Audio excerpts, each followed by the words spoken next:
Hola, muy buenas. Y ahora estamos con otra unidad. Y ahora estamos con diferenciación de varias variables. Vamos ahora con derivadas parciales. ¿Qué son las derivadas parciales? Bueno, como hemos visto, las derivadas son el pequeño, la forma reducida de la expresión. Entonces, ¿de dónde viene esto? Ahora de derivadas parciales. Pues usualmente cuando hacíamos derivados utilizábamos solo una letra, que era la letra de x. Pero ahora tenemos que utilizar más de una letra. Entonces tenemos que utilizar x y y. Aquí me voy con todo esto. Que tanto como para x o para y, vamos a necesitar una fórmula diferente. Ok. En caso de tener una y, en caso de querer hacer la x, mejor dicho, vamos a tener que utilizar esta de acá. Porque esta de acá va a diferenciarse de lo siguiente. Para que x sea derivable, y tiene que ser una constante. Es como si lo tomaras en cuenta como si fuera un número. ¿Te acuerdas cuando decían la constante es igual a 0? Entonces es lo mismo. Entonces tienes que considerar como un número. Más o menos. Por así decirlo. Entonces tenemos que derivar x respecto de z. Ok. Ya. Pero ¿cómo nos dice la definición? El límite de h, que va a ser 0, va a ser la función de x más h, y, paréntesis, menos la función de x, y. Todo eso sobre h. No es la misma fórmula que conocemos, ¿verdad? Específicamente no. Pero esta va a servir para diferenciarnos de lo que necesitamos derivar. En este caso, las x. Para el caso de las y's, en este caso tiene que ser muy diferente. Porque en este, para nosotros tenemos que tomar en cuenta que x es nuestra constante. En este punto de y ya no va a ser solo algo más, tiene que ser todo un número. Entonces, como en el mismo caso de la y, al volverse constante, en este caso cuando tú quieres derivar y, vas a tener que volver a x constante. En este caso sería, derivamos y respecto de z igual de la función en el límite de h, que va de 0, y en este caso ya no hay diferencia, porque va de función de x, y más h, no de x más h, y, como teníamos en el otro caso. Pero si seguimos manteniendo el menos función de x, y sobre h, todo eso anterior. Pero, ¿cómo vamos a diferenciarnos esto y cuál es la diferencia entre esto? Es por eso que me planteé estos ejercicios de acá.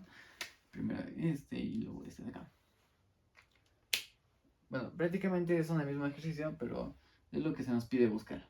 En base a esto se nos pide buscar toda esta expresión. ¿Cuánto vale x en función de z y y en función de z? Lo que estábamos buscando acá, prácticamente. A ver, veamos. Para x en función de z, el límite de h es eso, va a ser de x más h elevado al cuadrado más y al cubo. Porque recordemos que acá es x al cuadrado más y al cubo. Entonces reemplazamos acá lo que sería x más h, en donde vendría la x, menos, ponemos la expresión, que vendría siendo la misma, todo eso sobre h. Eso, claro, como lo decía, para derivar x. En este caso, vamos a poner aquí para x. Claro, si es que alguien no entiende la parte de acá, es derivamos x respecto a la función. Acá lo vamos a poner para allá. Ok. Ya tenemos lo que sería esto.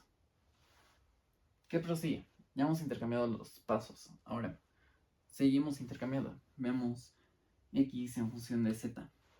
Vamos a reducir los pasos y vamos a seguir haciendo eso. Esto es un binomio cuadrado. Entonces va a ser el primero al cuadrado más 2 veces el primero por el segundo más el segundo al cuadrado. Efectivamente, más la y que teníamos antes. Y la expresión se queda aquí. La expresión se queda aquí. Vemos que hay iguales o no. En este caso yo sí veo dos iguales. Lo voy a remarcar con rojo para que se entienda. Este de acá es x al cuadrado. Y aquí también hay un x al cuadrado. Se tachan directamente. ¿Qué más veo? Un y al cubo, mira. Otro y al cubo también. Negativo. Se ven a su lado, ya no hay. Ya. ¿Qué tenemos? Tenemos 2xh más h al cuadrado. ¿Qué podemos hacer? Como es 2xh más h, podemos factorizar las h's, este es el cubo. Entonces nos quedarían 2 adentro 2x más h. Y eso es lo que tenemos acá. Entonces estamos bien. Ahora, ya tenemos esa cosa. ¿Y qué vemos acá? ¿Qué es lo que podríamos hacer? Yo aquí veo simplemente que podemos hacer este con esto. Entonces solo nos queda la expresión de arriba. Ahora que yo no veo limitantes donde h pueda cambiar a 0, tranquilamente lo podemos cambiar. Como en este caso, ya lo hemos cambiado y es 0. Ahora, ¿qué es lo que nos queda? La derivada de x en base a z nos salió que es 2x. Prácticamente era lo que buscábamos y es algo simple de hacer y tranquilo. Mientras más entiendas, mejor vas a entender, más fácil vas a poder hacerlo. A ver, eso es para x en nuestro caso, haciendo todo esto para despejar x con esa función. Pero para y, ¿qué es lo que tenemos que hacer? Despejamos y en función de z. ¿Qué hacemos acá? Yo creo que aquí lo podemos, de nuevo es un trinomio, en realidad. Lo despejamos y ¿qué valores son iguales? Yo ahorita veo un x2 acá y acá también, como en este caso de acá. Que también veo un y al cubo, y al cubo. ¿Qué más veo? Veo que no hay ningún término más, pero en esta expresión de acá, justo en esta parte de aquí, veo un término común, que es h. Entonces lo factorizamos, que estaría acá. ¿Y qué podemos hacer con esta factorización? ¿Para qué hemos sacado el h? Para que se cancele con esta. Entonces se han cancelado. ¿Qué es lo que hacemos ahora? Ya tenemos la ecuación hecha. ¿Y qué es lo que podremos hacer? Lo dejamos acá abajo. Ahora sí podemos intercambiarlo a h sin que haya problemas. Tranquilamente sí, en realidad. Porque eso lo convertimos en 0. 0 va a ser convertirse en 0, como está acá. Y 3y va a quedar al último. Entonces esta va a ser la derivada respecto de y. Simple y sencillo. La derivada de y es 3y al cuadrado. Simple y sencillo. Ya hemos tenido todo lo que nos ha pedido. Tenemos x respecto de z, x respecto de z, y respecto de z, y respecto de z. Así que está bien. Bien, y está bien, y está bien. Pero, hay una forma más sencilla de hacer las derivadas, que no es precisamente con las límites, y precisamente es con tablas. Hay mucha gente que lo utiliza con tablas y todo lo demás. Es de la siguiente expresión, como esta de acá. Aquí ya me he planteado un ejemplo, pero vamos a intentar hacerlo con el ejemplo de allá. Primeramente nos dice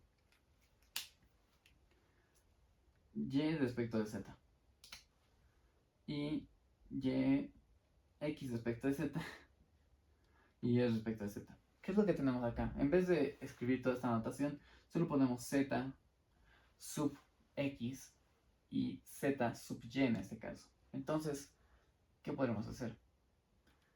Para z sub x que queremos derivar, sería la derivada de z en respecto a x. Queremos derivar x, entonces y en este caso se nos va a volver constante. Como aplicamos la misma regla acá. Si queremos derivar x, y se nos vuelve constante. Entonces, si y es constante, lo que tenemos que derivar es lo siguiente. A ver, tenemos z x2 más y3.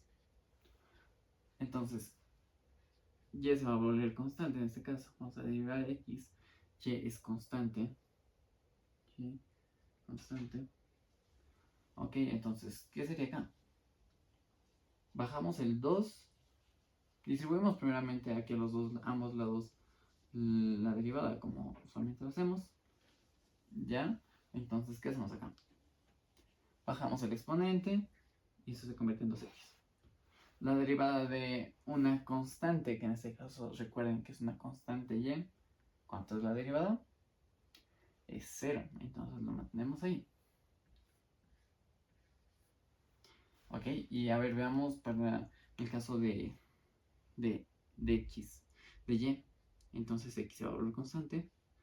Z, en este mismo caso va a ser x al cuadrado, tanto más y al cubo derivado. ¿Qué hacemos? Queremos despejar respecto de y. X se ha vuelto nuestra constante. ¿Qué hacemos en ese caso? La derivada de una constante es 0 más y al cubo. Y al cubo. Bajamos el exponente y le restamos un 1. Entonces nos va a quedar y cuadrado. Y eso como notación final, dejamos de anotar el 0 y directamente anotamos 3y.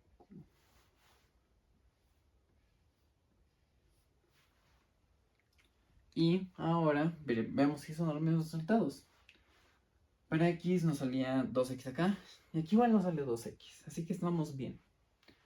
Y para y nos sale 3y cuadrado, y aquí también nos sale 3y cuadrado. Así que también estamos muy bien en ese camino, y es así de simple las derivadas más simples. A ver, con este ejercicio que yo me quería plantear desde el principio, que vamos a ver si se puede. Queremos derivar de acá, primero, acá, y otro para acá. Constante para y va a ser una constante, y acá va a ser x una constante. Entonces va a ser z respecto de x. ¿Cuánto sería la derivada de x9 y y50? x9, por ende se va a bajar el exponente y se va a restar un 1. Y como es constante, la derivada de una constante es 0, entonces se va a quedar ahí nomás. Ese sería nuestro resultado. Y para el otro caso, de z en base a y, pues prácticamente tendríamos lo siguiente. X es una constante, no vale, entonces 50. Y a la 50, ¿qué hacemos? Bajamos el 50, bajamos el exponente, dejamos la incógnita y arriba le bajamos un 1. Entonces esa sería nuestra solución para este caso. Así de simple y sencillo. Para este caso. Pero yo ya he visto más casos de que se puede derivar más de una vez. Y es cierto eso. En el caso de quererse derivar, se llama derivada de un grado mayor, prácticamente. Entonces, ¿qué hacemos en esos casos? Es como si prácticamente te dijera z de x. Tendrás que derivar dos veces esto. A ver, mira. Esa es la primera derivada de x. Si queremos derivar de nuevo a x, ¿qué haríamos? X, no hay una letra diferente. Entonces, 2x. Derivamos. ¿Cuánto es 2x? La derivada de 2x es el valor solito, el número solito. Entonces va a ser 2. Ok. Acá podremos hacer lo mismo, pero en vez de x va a ser y. El 3 se va a mantener. Sí. Se va a bajar el exponente, se va a multiplicar 6 y se va a quedar en y. XY. Precisamente es eso. Pero no necesariamente sí o sí tienen que ser iguales. Por ejemplo, digamos que la derivada de y es igual a 3x, ¿no? Entonces, tú quieres aplicar otra derivada más. Le puedes poner x, y. ¿Qué haces? Vas a derivar ahora la derivada de x. ¿Cuánto es la derivada de x respecto de esto? Es el valor solito, que va a ser 3. Es así como hacemos de las derivadas de un orden mayor. Técnicamente esta es la notación más simple que puede haber, pero hay otras notaciones que implican como estas de acá, como estas de acá arriba, o diferentes. En realidad una sería la suma de la derivada más tantos por la derivada de z respecto de y respecto de tantos.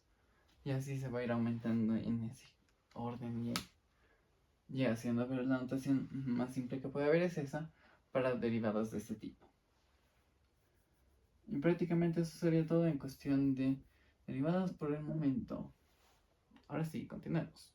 Bueno, ahora estamos con derivación de funciones compuestas, o también conocida como la regla de la cadena, pero no es la regla de la cadena que piensan de derivadas usualmente, sino es otro tipo de regla de la cadena. Así que, ok,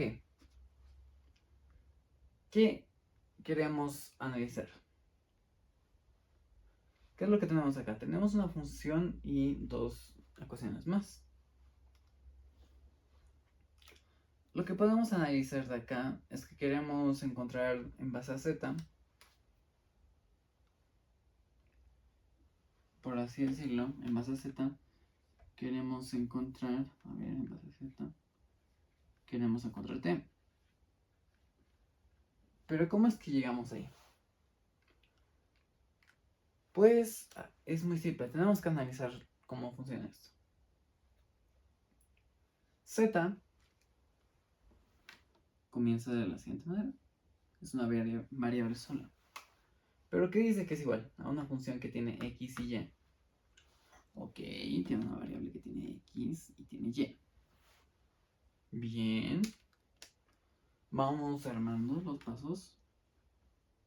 Como que se está armando algo, ¿no? Yo le llamo un arbolito, güey. Porque vamos a ver por qué le digo arbolito. Luego, ¿qué dice x y y? X tiene otra función acá arriba. Curioso. Dentro dice que tiene una t. Ok. ¿Y qué dice que tiene? Que también tiene una t.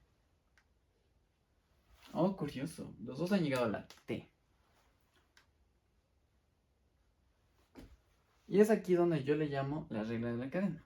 Porque es una cadena que va desde acá hasta acá. Y no solo yo, sino es el nombre técnico de cómo le dicen. Entonces, ¿cómo describiríamos este caso? Si queremos llegar allá. Describiríamos que z de zt va a ser igual a... ¿Qué valor va a ser? Hemos empezado con z. Eso estábamos bien. Después hemos seguido con... ¿Con cuál? Con el de arriba, ¿verdad? Con x.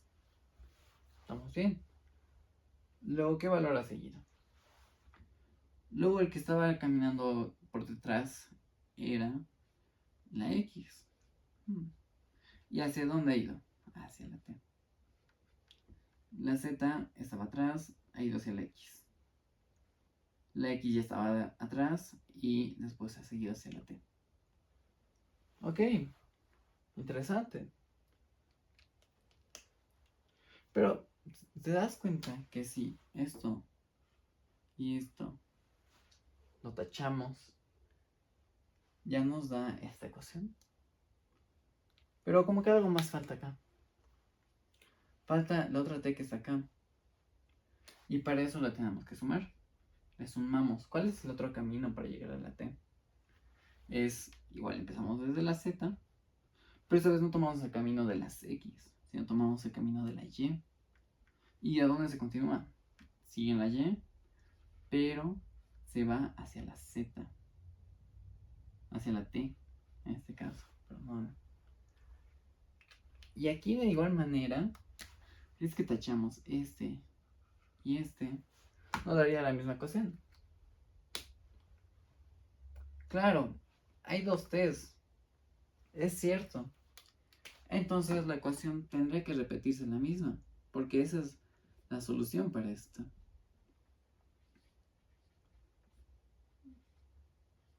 Así más z más y más y y t. Ok, es lo mismo. Tenemos la solución. Ya sabemos cómo hemos llegado ahí. Es el armado. Muchas veces te piden y te dicen verificar cómo llegar acá si es que tienes tal ecuación. Tú dices, pero ¿cómo hago eso? Tienes que verificar los rastros y tienes que seguir el caminito. Tienes que, como dice la regla, tienes que seguir la cadena. O como yo le gusto, a mí me gusta decirle el arbolito. Porque es como un arbolito. Pero aquí no se nota muy claro. Vámonos al siguiente ejercicio. Que prácticamente es casi similar, pero no. A ver, quiero llegar aquí a la R y la O. Objetivo, llegar desde la Z hasta la R. Pero también quiero llegar hacia tita. Bien. ¿Cómo llegamos allá? Misma idea. ¿Dónde empezamos? Empezamos en Z. Ok, vamos a hacerlo más abajo. Empezamos en Z. ¿Qué dice acá? Que tiene dos variables, X y Y. X y Y. X y Y, ¿qué tienen? Tienen igual dos variables adentro. ¿Cuáles son las dos variables? Tienen R y tita. Y Y igual tiene R y tita. Entonces, bien. No pusimos las señales, pero ahí está de cómo se llegaron a armar cada uno de estos. ¡Wow! Ahora, ¿qué sigue? Sigue armar la ecuación como hicimos acá arriba. ¿Qué hacemos? Ponemos lo que sería Z y queremos llegar a dónde? A R. ¿Cómo hemos empezado? Una forma de llegar a R. Z se va a X. Ya. De X se va a ir a R. Ok. De X se va a ir a R. Me parece bien. Me parece correcto. Y me parece muy bien. Pero hay otra R ahí. ¿Cómo llegamos? ¿Cómo le hicimos acá? Le hicimos una suma. ¿Dónde hemos empezado? En Z. ¿Pero por qué camino vamos ahora? Por la Y. Porque ahí está la otra R. Está por la Y y luego se tiene que ir al otro lado. Ya está por la Y. Sigue caminando por la Y hasta llegar a la R. Y ya está. Siempre nos tenemos que recordar que siempre tiene que estar uno cerca y otro también intercalados. Ok. Ya tenemos la solución para este. Pero ¿y la solución para ese? Nos falta tita. Ok. Ahora, como este solo tenía una variable, acá sí tiene otra variable que podemos buscar. Que va a ser tita. ¿Cómo buscamos? Vamos de z a x a tita. De z a x y de ahí recién nos vamos a tita. Más. ¿Cuál es el otro camino? El de la y, ¿verdad? Entonces, z más y más tita. Increíblemente, ya está. Ahora, ¿qué hacemos? Limitamos y vemos que esta es nuestra solución. Esa es una derivación de funciones compuestas, prácticamente, porque si nosotros, en vez de solo poner letras y ponemos ecuaciones, y seguimos las reglas de lo que sería esa regla de la cadena, vamos a tener ecuaciones acá que se van a poder diferenciar y van a ser necesarias para encontrar un camino. Entonces, este es básicamente un comienzo de cómo tendría que hacerse la derivación de funciones a través de la regla de la cadena, pero precisamente no es esto lo que se ve, sino es un poco más aplicado, sino es más compuesto, por así decirlo. Y eso sería todo para empezar sobre la regla de la cadena. Y con unos ejemplos más para que se entienda de cómo se tiene que manejar y entender prácticamente este tema de la regla de la cadena. Bueno, ahora estamos con la derivación implícita. ¿Qué es lo que conlleva esto? La derivación implícita significa que en una ecuación que tenemos compuesta, queremos hacer una derivada, pero específicamente no está igualada ni nada al respecto. Entonces, ¿cómo hacemos esto? Tenemos que derivar cada aspecto, pero donde veamos una letra aparente a lo que queremos derivar, respecto a nuestra letra, le ponemos una zx. Miremos, aquí estaba la derivada tantos, aquí se ha derivado en z, acá porque tenía z y acá también porque tenía z. Entonces, ¿qué hacíamos acá? Lo podemos factorizar y teníamos este resultado acá. Esta xz, resultado de la derivación de todo esto, y solo se ha derivado, se ha sacado esto de donde había z, por ejemplo acá en ez había, y 2z se sacó, se agregó, no es como que se deriva, sino se agrega ahí. Ya, entonces eso, podemos sacarlo esto a dividir, y esto podemos llevarlo al otro lado, bueno, eso podemos dejarlo ahí, y podemos mantenerlo como está acá, que es prácticamente una igualación, pero le hemos derivado todo el aspecto de toda la ecuación, no necesariamente igualándola desde el principio, pero aún así hemos hecho la igualación después y esa es la forma de hacerla una derivada implícita. Tenemos la ecuación, hacemos una derivada de todo esto y solo en el lugar que tenemos la letra que de donde queremos derivar y también la letra que queremos derivar, tenemos que hacerlo. Por ejemplo, este es derivamos x respecto de z. Cada z que veamos tenemos que poner zx. Y cada x que veamos tenemos que derivarlo. Pero también donde está la z también tenemos que derivarlo. Así que hay que tomar en cuenta los dos aspectos en este caso. Después de eso, solo sería una derivación como otras y luego una igualación para buscar este zx para encontrar la solución a esta ecuación y solo sería eso prácticamente. Bueno, ahora vamos a ver cómo hallar puntos máximos, mínimos y en puntos sencilla, que no está anotado, pero esto sería prácticamente.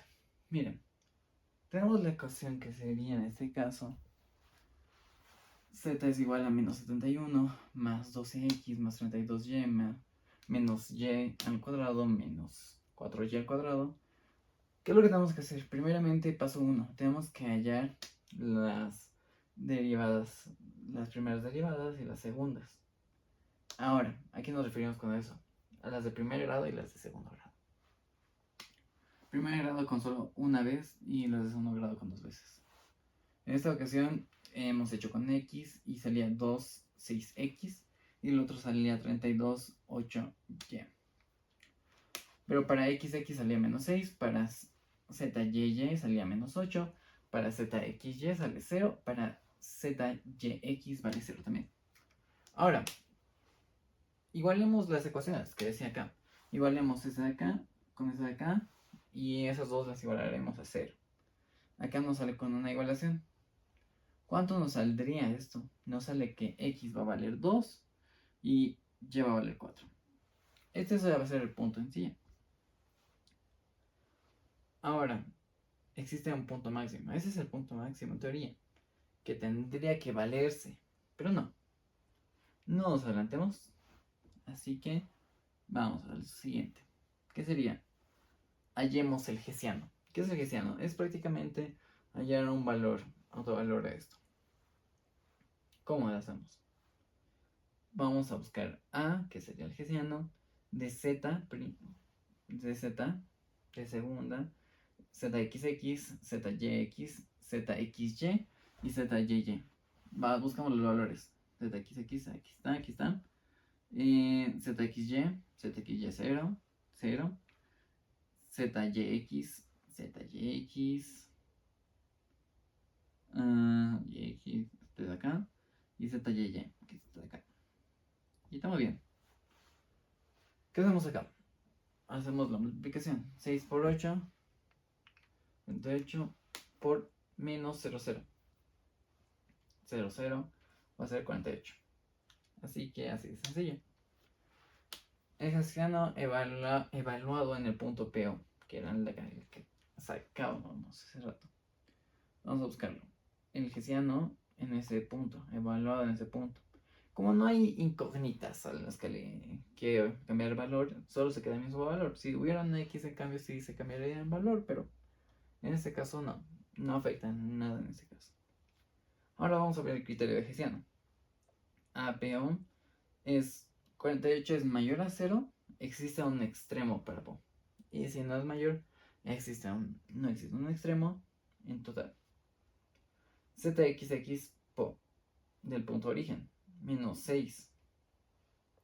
Menos 6.